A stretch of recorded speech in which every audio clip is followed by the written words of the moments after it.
अस्सलाम वालेकुम हमारे मुअज़्ज़ज़ नाज़रीन, मैं हूँ लियाकत अली डार डार स्पोर्ट्स चैनल से। मैं आज आपके लिए लाया हूँ एक बहुत ही मुफीद प्रोग्राम और हमारे मेहमान हैं अलहाज चौधरी मोहम्मद लतीफ़ गिल साहब, चीफ एग्जेक्टिव हैं PTI star international social media and welfare cell, chairperson date, सदर इंसाफ वेलफेयर मेट्रोपॉलिटन फैसलाबाद और चीफ एग्जेक्टिव हैं इब्राहिम खुर्शीद फाउंडेशन। अस्सलाम वालेकुम सर। जी वालेकुम सलाम। सर जी क्या हाल है जी? जी अल्हम्दुलिल्लाह, अल्लाह का शुक्र है, आपकी दुआएं बिल्कुल ठीक ठाक हैं।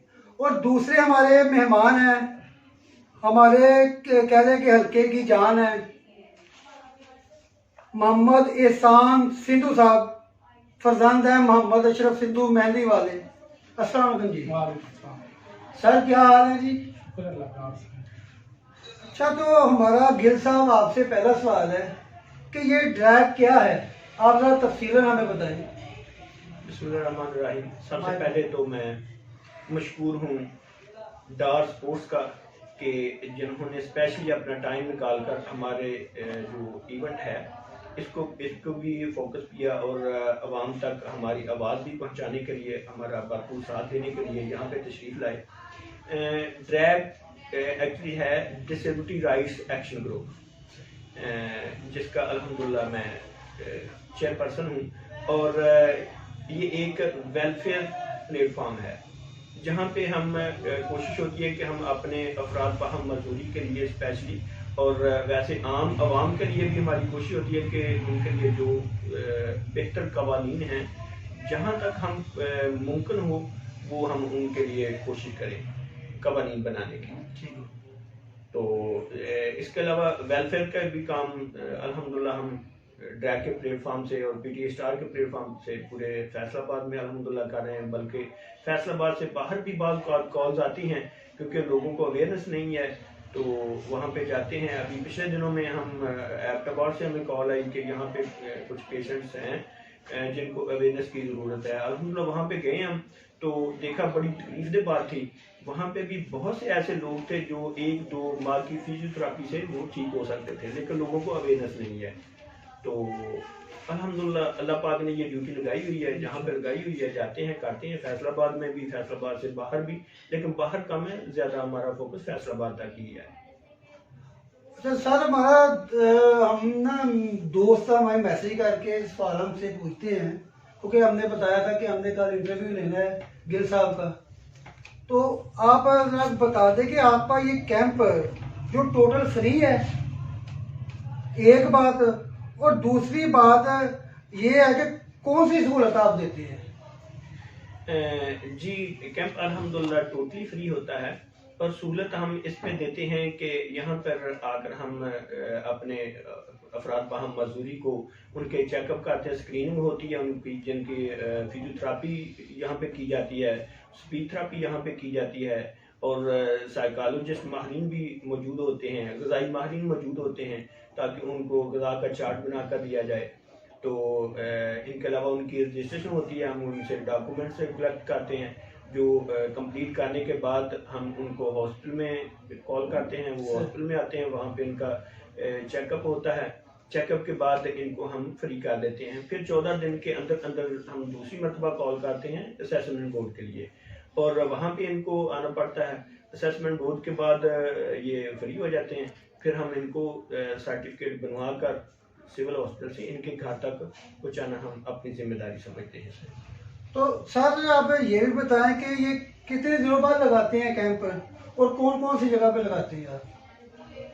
जी ये अल्हम्दुलिल्लाह पहले तो हम हर फ्राइडे और संडे को लगाते थे, एक हफ्ते में 2 कैंप्स होते थे, लेकिन अब एक हफ्ते में 1 कैंप लगाते हैं जो सिर्फ संडे को होता है और पूरा फैसलाबाद अल्हम्दुलिल्लाह ये हमारी नज़र में है, हमारी कोशिश है, हम अपनी जिम्मेदारी समझते हैं कि पूरे फैसलाबाद में हमने ये कैंप्स लगाने हैं और हर वीक में कम अज़ कम 1 कैंप लाजमी होता है।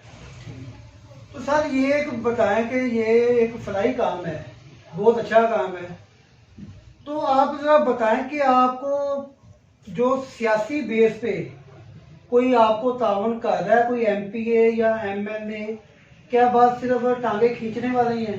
ये जरा रहनुमाई करते हैं। जी थैंक यू। ये बहुत ही मुनफरद क्वेश्चन है और ये मेरा ख्याल है कि आम लोग तो शायद गोलमोल ही इसका आंसर देंगे, लेकिन मैं गोलमोल आंसर नहीं दूंगा। मैं जो क्लियर कट है वो बताऊंगा, क्योंकि मैंने जवाब अल्लाह पाक को देना है। मैं किसी के मातहत नहीं हूँ, ना मुझे किसी ने कोई सपोर्ट किया, ना मुझे किसी ने किसी तरह भी मेरी कोई हेल्प की। हालांकि फैसलाबाद के तमाम एमपीए और एमएनए को चाहिए था कि मैं मतलब मुझे कॉल करते और मुझसे कहते कि कहाँ पे अगर आपको कोई प्रॉब्लम आ रही है तो हम आपके साथ खड़े हैं। और मैं इससे भी ज़्यादा भरपूर तरीके से पूरे फैसलाबाद में अल्हम्दुलिल्लाह काम कर पाता, क्योंकि अब मैं अकेला हूँ और अल्हम्दुलिल्लाह मेरे साथ अल्लाह पाक ने एक बहुत ही मुखलस टीम दी हुई है, जिनकी तारीफ के लिए मेरे पास अल्फाज नहीं है। अल्हम्दुलिल्लाह मेरी टीम फैसलाबाद में ही नहीं बल्कि पूरे पाकिस्तान में मुनफरद है, मुखलस है, जो खिदमत का जज्बा रखती है। तो कोई ना तो गवर्नमेंट लेवल पे और ना ही कोई सिविल लेवल पे मुझे सपोर्ट कर रहा है, कोई एमपीए या एमएनए। जो भी होता है ये अल्हम्दुलिल्लाह अपनी पेज पे खुद ही करता हूँ। ठीक है। अच्छा सर, एक कह लें कि हमारे चैनल की तरफ से सवाल है आपको, क्योंकि ये अवाम की तरफ से कोई नहीं, हम कह रहे हैं कि आप जो एक मिसाल है वेलफेयर का इतना काम करते हैं, आप इतना बोझ है आप, तो आप घर का जो निज़ाम चलता है वो आप किस तरह मैनेज करते हैं, जरा ये हमें बताएं। जी माशाल्लाह, ये भी बहुत अच्छा क्वेश्चन है। सबसे पहले तो टाइम का मैं बता दूं। टाइम के लिहाज से अल्हम्दुलिल्लाह मेरी पूरी फैमिली मेरे साथ कोऑपरेट करती है हर मामलात में। वो मैं उनको टाइम नहीं भी दे पाता तो वो मेरे साथ कोऑपरेट करते हैं, क्योंकि उनको भी पता है कि अल्हम्दुलिल्लाह जो हम कर रहे हैं इसमें अल्लाह पाक ने उनको भी इसका अजर देना है। अल्हम्दुलिल्लाह आपने देखा होगा ये बाहर रजिस्ट्रेशन पे मेरा बेटा बैठा हुआ है, शाहद लतीफ़ गिल, और ये भी ज़ाहिर है उसकी मदर ने उसको सुबह सुबह उठाया, तैयार करके मेरे साथ भेजा कि जाएं आपने अल्लाह की राह में जाना है। तो ये टाइम के लिहाज से अल्हम्दुलिल्लाह मेरी पूरी फैमिली मुझे सपोर्ट करती है। बल्कि जो मेरे मुझसे बड़े भाई हैं वो इटली में होते हैं, वो वहाँ से देख रहे होते हैं और वहाँ से वो अपने इस बेटे को, शाहद लतीफ़ को, वो गाइड कर रहे होते हैं कि बेटे ऐसे नहीं काम करना है, ऐसे करना है, ये करो वो करो। और जहाँ तक माशी लिहाज से है तो वो भी अल्हम्दुलिल्लाह मुझसे बड़े भाई जो हैं वो इटली में हैं, वो घर का जो सिस्टम है वो उनकी जिम्मेदारी है, वो मेरी जिम्मेदारी नहीं है कि घर को या किचन का कोई भी है वो उनकी जिम्मेदारी है। जहाँ तक ये कैंप्स और ये बाकी के मामलात हैं, इन पे जो भी अखराजात आते हैं वो अक्सरियत तो ऐसे है कि मैं अल्हम्दुलिल्लाह अल्लाह पाक ने मुझे एक छोटा सा बिजनेस भी दिया हुआ है, होलसेल का है, अपने गारमेंट्स का, ये कायदे आज़म मार्केट में। वहाँ से भी जो अल्लाह पाक ने मेरी जेब में इन अफराद के लिए जो पैसे भेजे होते हैं वो होते इन्हीं के ही हैं, लेकिन वो अल्लाह पाक वाया मेरा बिजनेस मुझे दे देता है, वो मैं इन्हीं पे खर्च कर देता हूँ। मैं ना तो मेरा बिजनेस से कोई मेरे घर वाले मोहताज हैं और ना अल्लाह पाक ने कोई 2-4 मरले रकबा भी दिया हुआ है, उससे भी जो कुछ थोड़ा बहुत होता है वो मेरी कोशिश होती है कि मैं यहीं पे ही खर्च कर दूँ। तो बाहर से भाई भी सपोर्ट कर रहे होते हैं, तो अल्हम्दुलिल्लाह अल्लाह का शुक्र है कि कहीं पे भी कोई प्रॉब्लम नहीं कभी पेश आई। चलो गिल साहब, एक हमारा सवाल है आपसे कि आप सियासत में भी शौक रखते हैं, सियासत भी आप कर रहे हैं, तो ये वजह ये तो नहीं है वेलफेयर की करने की कि लोगों को नजर आए कि ये हम वेलफेयर का कर रहे हैं तो हमें सियासत में फायदा हो? ये हम रहनुमाई तो बताएं कि क्या आपका इस वजह से कर रहे हैं कि कोई और वजह है? जी डॉक्टर साहब, बिल्कुल एक्चुअली है कि मैं बहुत लालची किस्म का बंदा हूँ। लालच तो है मेरा इसमें, लेकिन अल्हम्दुलिल्लाह मुझे दुनियावी कोई लालच नहीं है, मुझे मेरी आखिरत का लालच है, उसके लिए मैं कर रहा हूँ। जहाँ तक आपने क्वेश्चन किया सियासत के हवाले से, तो सियासत मैंने पिछले दिनों में छोड़ दी थी। ये तमाम मेरे दोस्त अहबाब को भी पता है।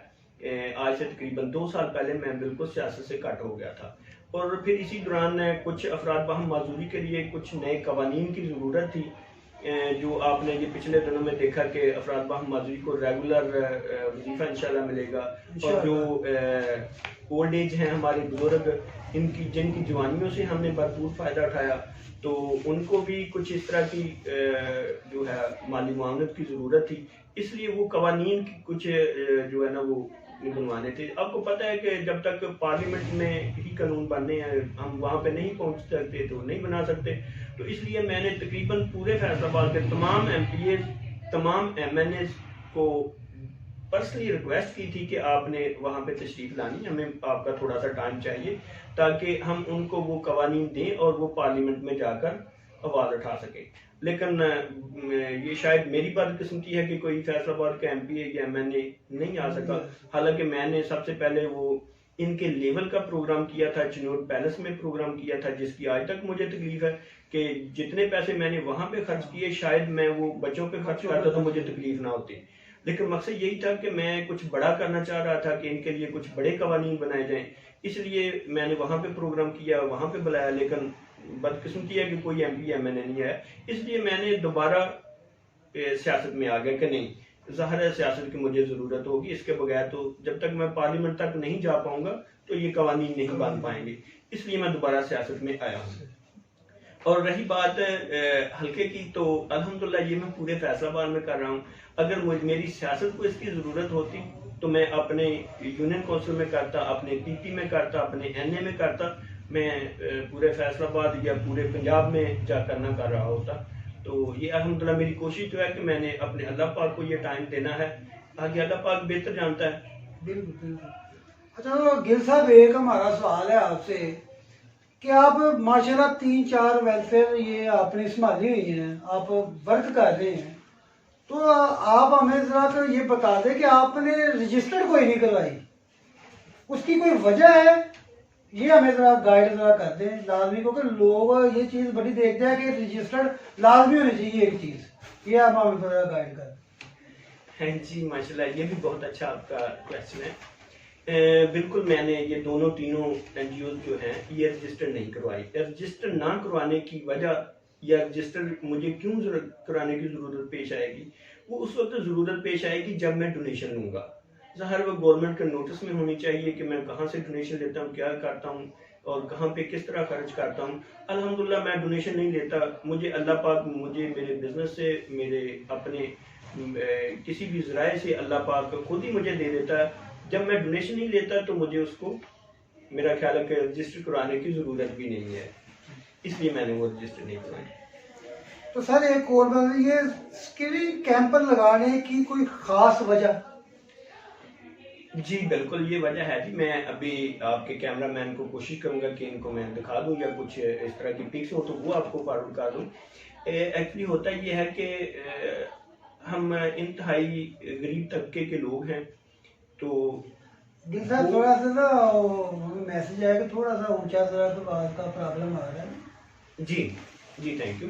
एक्चुअली अक्सरियत लोग जो हैं वो मेरे जैसे गरीब तबके के हैं, वो उनका अगर बच्चा कोई या फैमिली का कोई भी फर्द डिसेबल है तो वो बेचारे उसका इलाज मुआवजा नहीं करवा पाते, हालांकि वो काबिल इलाज होता है। इसलिए हमारा कैंप लगाने का मकसद ये होता है कि हम वहाँ पे जाएं, एक तो उन लोगों को अवेयरनेस हो और वो फ्री कैंप समझकर वो हमारे पास तशरीफ लाएं, फिर हम वहाँ से उनका जो डेटा है वो ले लेते हैं और हमारी कोशिश होती है कि हम जहाँ तक मुमकिन हो अपनी जेब से उनको जो अपडेट है वो करवा कर दें।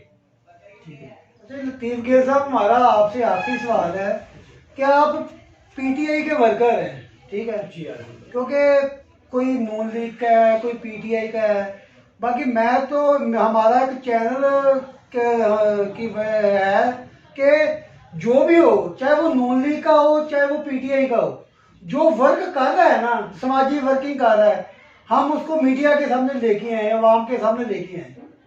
तो आप बताएं कि ये आपका कोई खुसूसी पैकेज है कि सिर्फ PTI के लोगों को ही आप करते हैं कि कोई भी आ जाए, ये आप रहनुमाई कर दें। जी थैंक यू। सबसे पहले तो ये मैं आपको क्लियर कर दूं कि आज तक अल्हम्दुलिल्लाह मेरा कोई भी कैंप ऐसा साबित नहीं कर सकेंगे कि जो PTI के किसी MPA या MNA के डेरे पे लगा हो, ये क्लियर है। हाँ, अगर कोई एमएनए या एमपीए नून लीग का मुझे कॉल करे तो मैं इंशाल्लाह उसके डेरे पे जाकर कैंप लगाने के लिए तैयार हूँ।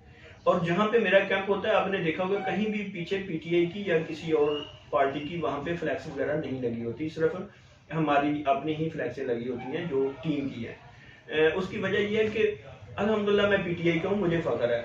तो पीटीआई के जो लोग हैं वो तो फख्र से आ जाएंगे कि जी हम अपने लोगों के पास जा रहे हैं चेकअप के लिए, वो ठीक है। और जो नून लीग के हैं वो बेचारे रह जाएंगे, जो मेरे लिए तकलीफ दे है। इसलिए मेरी कोशिश होती है कि मैं अपनी पार्टी का भी कोई पीछे फ्लैक्स ना लगाऊं। और अगर मुझे नून लीग का कोई एमपी एमएनए कॉल करे तो मैं अल्हम्दुलिल्लाह उसके पास जाने के लिए तैयार हूँ, और उसको पूरा ये इजाजत भी होगी मेरी तरफ से कि वो पीछे अपनी फ्लैक्स भी लगा ले।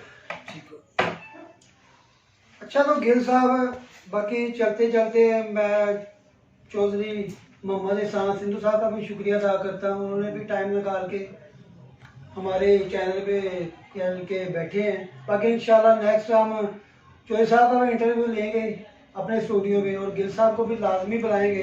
बाकी चलते चलते वो हम मियाँ मोहम्मद बख्श साहब का शेर होता है कि लै यार हवाले रब दे ते मेले 4 दिना दे, उस दिन ईद मुबारक हो सी जिस दिन फिर मिलांगे, जिंदगी ने वफा की तो दोबारा मुलाकात होगी। अल्लाह हाफिज।